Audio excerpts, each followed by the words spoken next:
The object of this film basically is to a quick insight on what happens with horses when after they've had their racing career.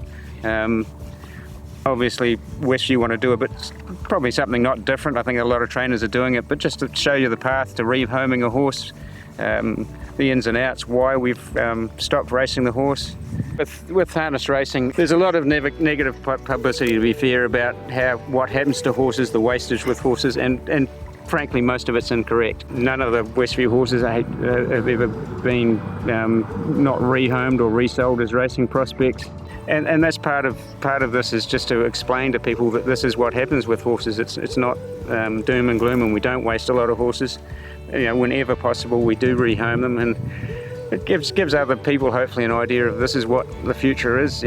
Racing is sustainable. And there's always a huge amount of people that want a nice horse to show an event, and the Standardbreds make such good horses for that. And probably one of the most pleasing aspects of Star being rehomed was when we first made the decision that we'd retire Star. I have about 30 members of Super 17, about 180 Westview witches to go to and ask them what they thought of the idea. I said that we wanted to, Star was being so good to us, I wanted to rehome her. So we put out the email, and we had the most pleasing thing was we didn't have one person that said they're not happy with rehoming our horses. So it's something going forward that Westview will do and the witches will do. Any time that we have a horse that obviously that we don't resell or move on, when we rehome them, part of our conditions now and our latest syndication forms will be that there will be a future for any Westview horse that we intend on buying in the future. So yeah, it's all looking good.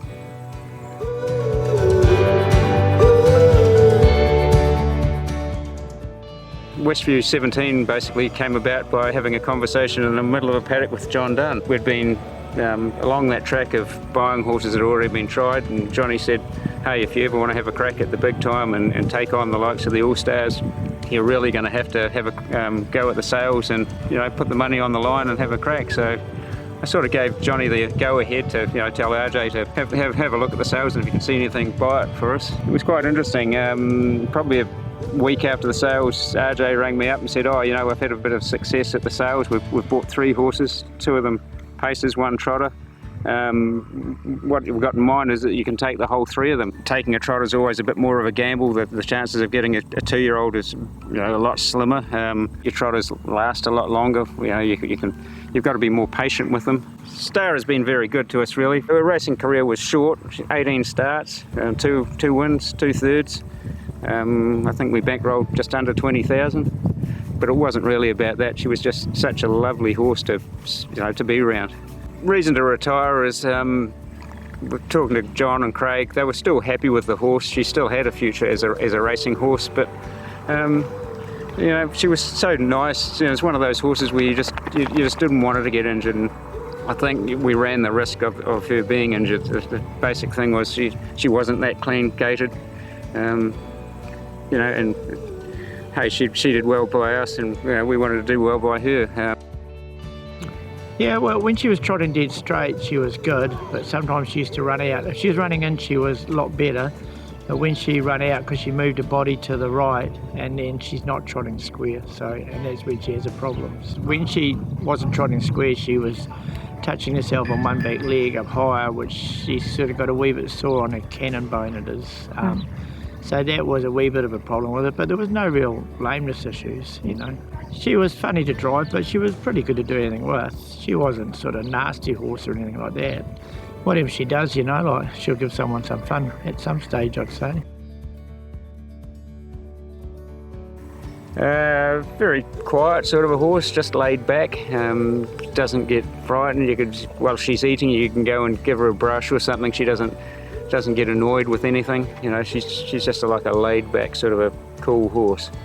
One of those ones that you just want to have around the place. Absolutely, I miss her. She's sort of part one of the family, really. We haven't got a pet dog or anything, but she's almost like one. She'll follow you around the paddock. She's very, affectionate. much like this horse here, but not quite. This horse is a wee bit bossy, but no, she's a lovely horse. She's just, she's just like a member of the family now. We'll be really sad to see her go, but that's why we're taking our time, and we're going to really rehome her right. We're going to be very careful who's going to get the horse. We're going through the process with Jackie Laws, obviously going to break her into the saddle for us, and we wanted to do all that ourselves and make sure that she was perfect so that she can go to the perfect person. And to be fair, I think we found the perfect person to take her. I think we just fell in love with her, to be fair, and after getting the results that we've had with her, we just want her to have the life that, the best life she can have. If she wasn't going to go to a good home, she'd be stayed. She wouldn't leave here. I mean, and that's there will be a condition of her being rehomed if the person does get sick of her, which I can't see ever happening. She'll be back here. She is part of the family.